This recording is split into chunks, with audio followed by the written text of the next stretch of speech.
Vous le savez, depuis quelques années maintenant, PlayStation s'est lancé dans la VR, la réalité virtuelle, avec un premier masque, le PSVR.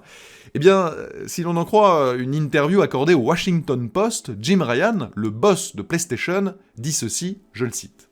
« Je pense que nous sommes à plus de quelques minutes du futur de la réalité virtuelle.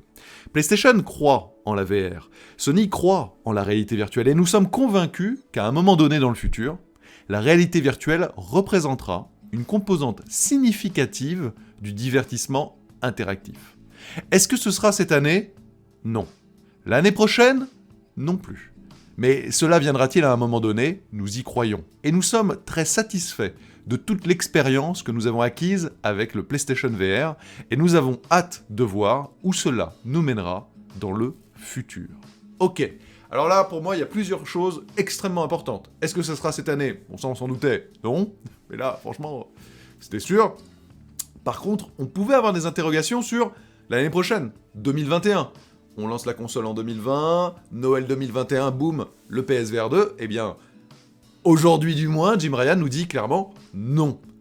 Donc, ça ouvre la porte pour 2022, et comme ça, un peu plus d'un an, il y aura beaucoup de choses qui auront progressé. Les masques vont pouvoir devenir de plus en plus puissants et autonomes, parce que, ne nous cachons pas, le fait d'avoir milliards de câbles et tout, c'était l'une des choses pas très agréables sur le PSVR, qui, à mon sens, était l'offre la plus intéressante en termes de prix, et de qualité de catalogue. Il y a beaucoup d'exclusivités encore à date, des Resident Evil 7, etc., qui sont parmi les meilleures expériences VR et qui sont disponibles que sur le masque PlayStation.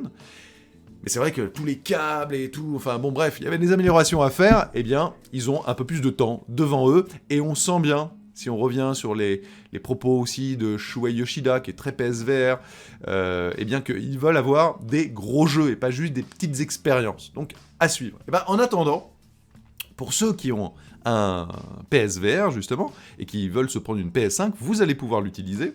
La plupart, l'écrasante majorité des jeux seront compatibles, mais il faut demander un adaptateur.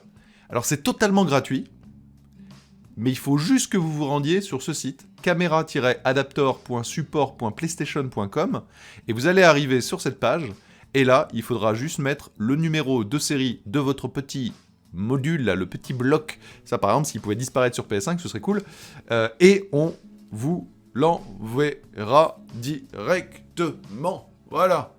Alors, comment ça va se passer ? Est-ce que tout le monde doit l'avoir ou pas ? Je ne sais pas, je l'ignore. Mais en tout cas, voilà, il faudra un petit adaptateur. C'est un peu dommage quand même.